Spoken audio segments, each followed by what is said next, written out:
Hello everyone, Sheila back again. Welcome to my channel. I'm doing a little bit more of the cardigan that I'm doing a tutorial for. I now have the back, one of the fronts, and I've done a little bit of the tutorial for the front, but I'm busy knitting other front. This is a left front. I'm busy knitting the other front because I only need to do the tutorial for the right side up from the armholes to show, and it's only really reversing the shaping. Instead of doing it on one side, you're doing it on the other side, but I will do the rest of the tutorial. But I have to knit it up to the armholes first. I've just started it, but I do have one of the sleeves done because I done that the other day when forget where I was. I thought I can do the sleeve because there's two sleeves exactly the same, so I've knitted one, so I only have to do the other one for the tutorial. So I'm trying to get some of this done to get another bit of the tutorial up, which I need to do for the, because I was putting the two fronts in one part of the tutorial. But knitting this today made me think about something years ago when I was a child. This is my mother. My mother was a beautiful knitter as well, but she had to work a lot when we were younger because my dad had an accident. He's a steel erector, and he fell off the roof. One of the buildings they were doing it, injured his back. So he was off work for quite a long time, until he was fit enough to go back and do what he normally did. So my mother had to go out to work a lot of the time then.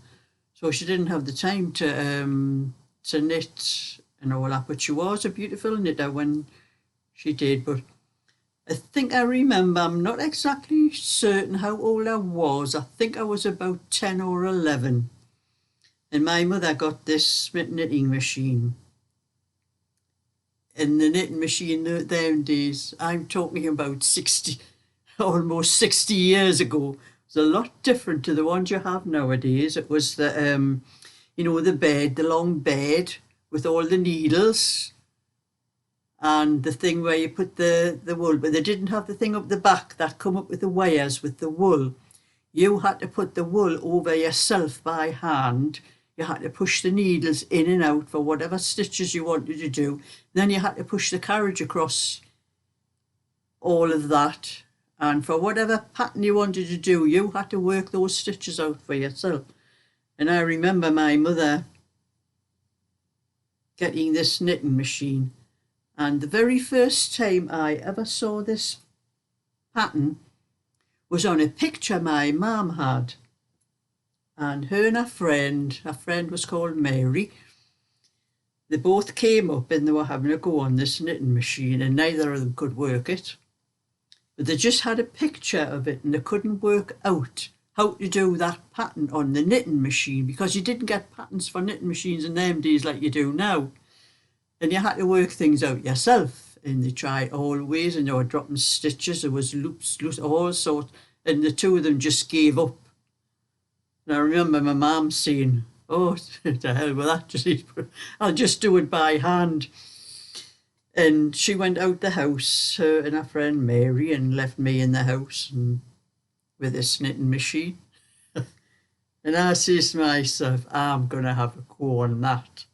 Because I had been watching them, and actually I think I was in stitches the way the two of them were trying to work it out. And I looked at the pattern, and I remember to myself it was this exact same pattern, and it was actually had Blackberry stitch written underneath. It was just a square, a picture of the pattern, and it was meant for a knitting machine, but it didn't have the instructions for to do it on the knitting machine. It just had the name Blackberry stitch. That's how I know that stitch was called Blackberry stitch before it was ever called bubble stitch or any other stitch they gave it.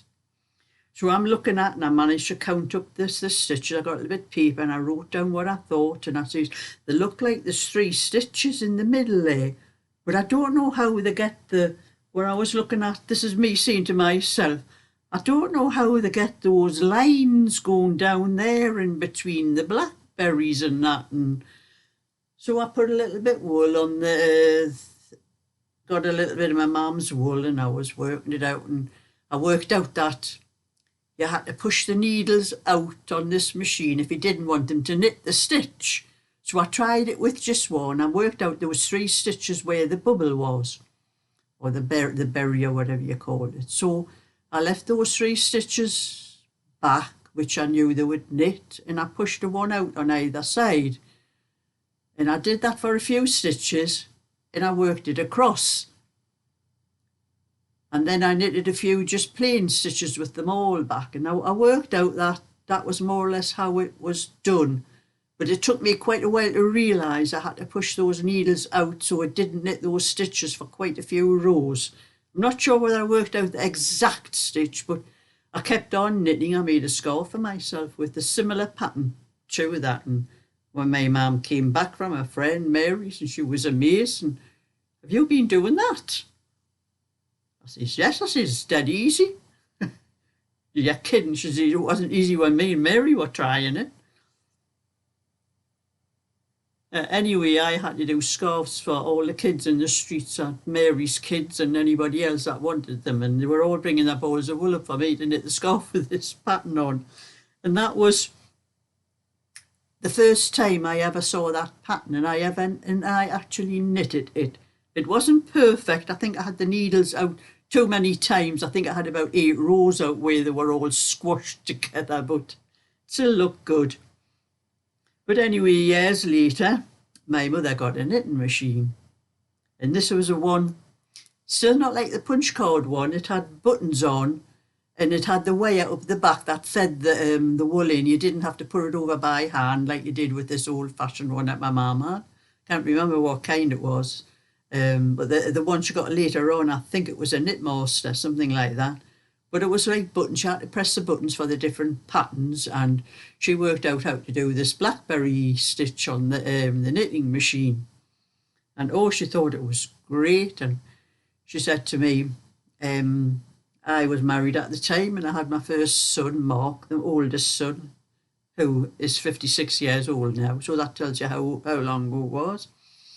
And she says, will I knit a jumper for Mark with that pattern on? I said, oh yes. I says, I like that pattern, do a jumper for him. Now I have a photograph of my son with that jumper on.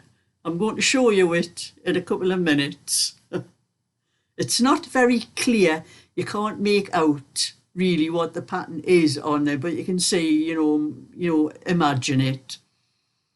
But anyway, I said to my mum, oh yes, I'd like a picture. She says, but I'll just do it on the top, she says. And I'll do the bands and that in one colour, the bottom bit in white, she says. She said she would do it red. That was it. She said do the cuffs in the bottom red. This bit will be white, but I'll do the 2 colours on the top with that pattern on. And I said, oh, well, that'll be nice, and it'll be nice with the white in the middle and the red around it. So I says, okay. So when she brought it to me, I could have hit her. She didn't like the bubble side, she liked the other side. I'll hold it up for you. She liked that side best, and that was the way she done the little sweater for my son. And I was foaming. I said I wanted the bubble side, and I like the Blackberry stitch. I like that, because that was what it was called then. And she got it out of a knitting machine book. Actually, she gave that book to me years later. That was where she got it out of, and it was actually called Blackberry stitch in the book. And I says, I know, but Mum, I says, it shows you the picture with the berry on the right side. But she says, I don't care, I like the other side. I says, I know, but I like the Blackberry stitch pattern.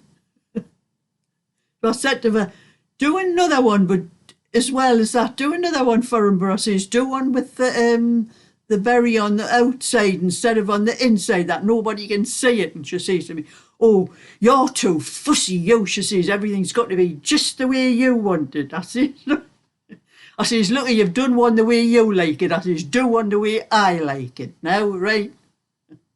So I'm going to show you that photo now. I've done a little, like a 10-second little video. Just my oldest son, Mark, was only about 18 months old at the time, and he's sitting in his little red chubby car. You'll probably not be able to make out the stitch on the sweater, but you can see the different colour on the top of the sweater.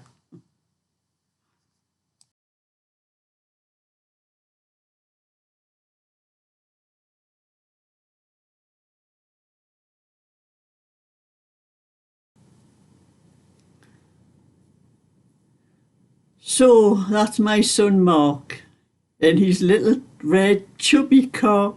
I'd forgotten all about those little cars. I think they were very popular at the time when we got that one for him.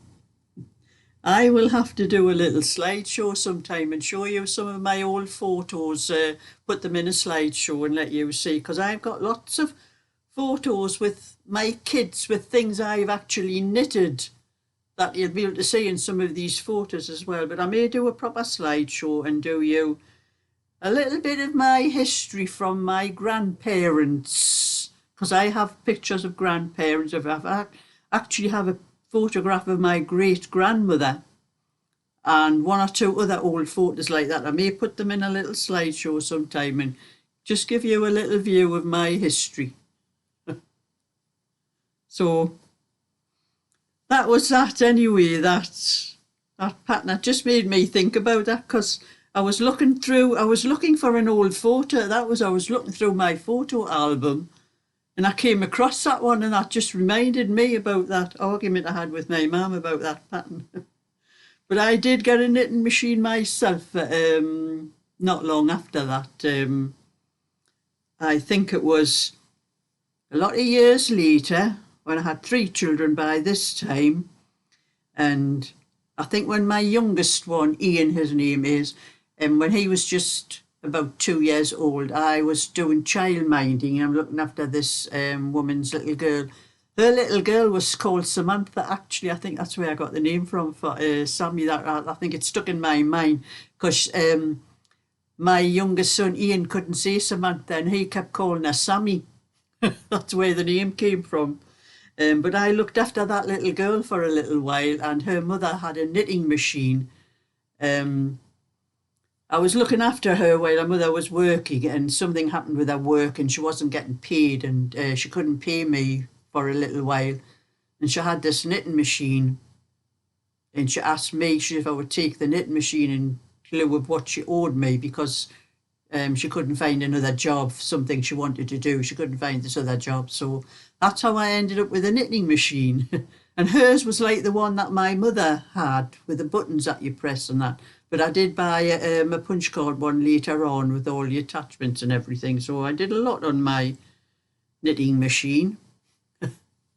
But I do prefer hand knitting. The knitting machine is much faster. You know, I could do probably about 3 or 4 little baby cardigans in a day on the knitting machine, but it's a lot more pleasure knitting by hand. I've never really missed my knitting machine. I sold it a few years ago. Never really missed it.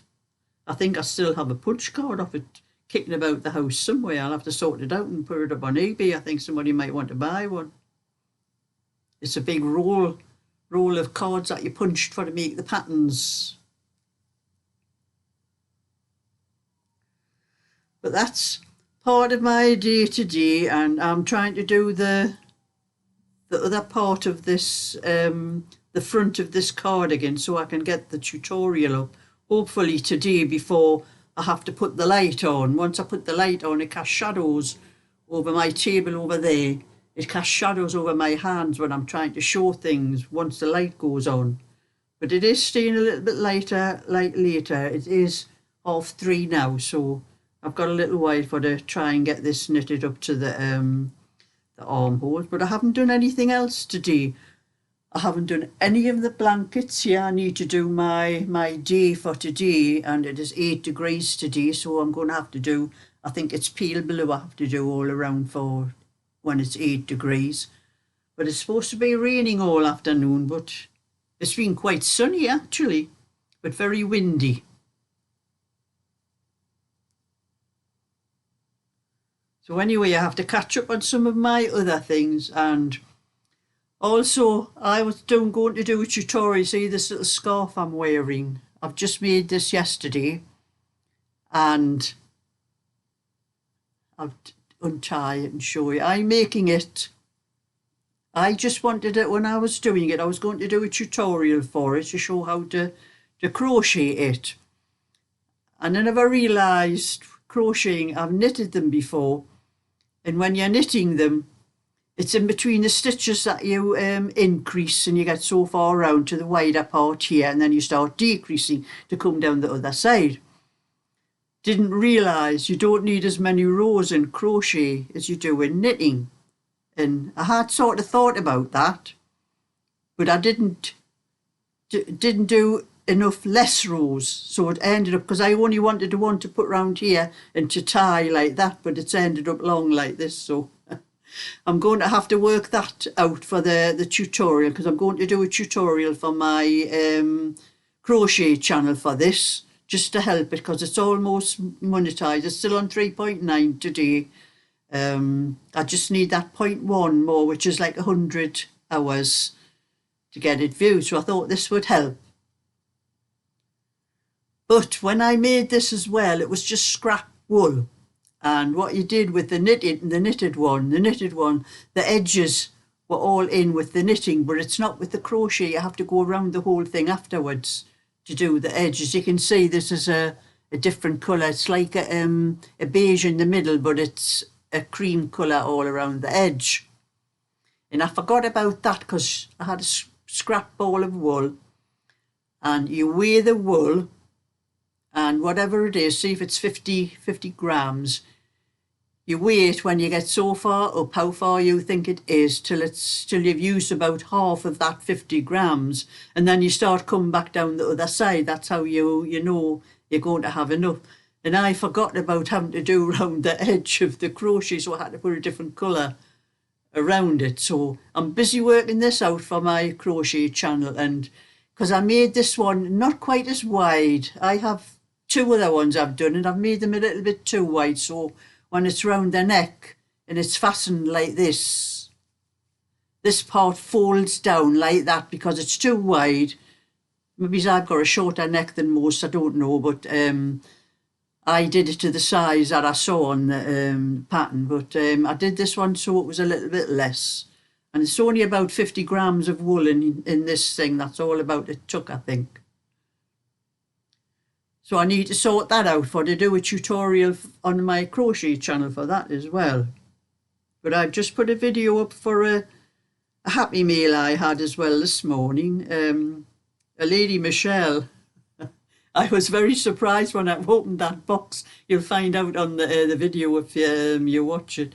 She had told me she was sending some Happy Meal, and when I opened up that box I got the biggest surprise of my life. I was expecting something to do with knitting and, you know, crochet or something like that, but it was not, so you need to watch the video to find out what it was. So that's my little bit for today, so thumbs up and subscribe, and I'll catch you all another time. So bye for now.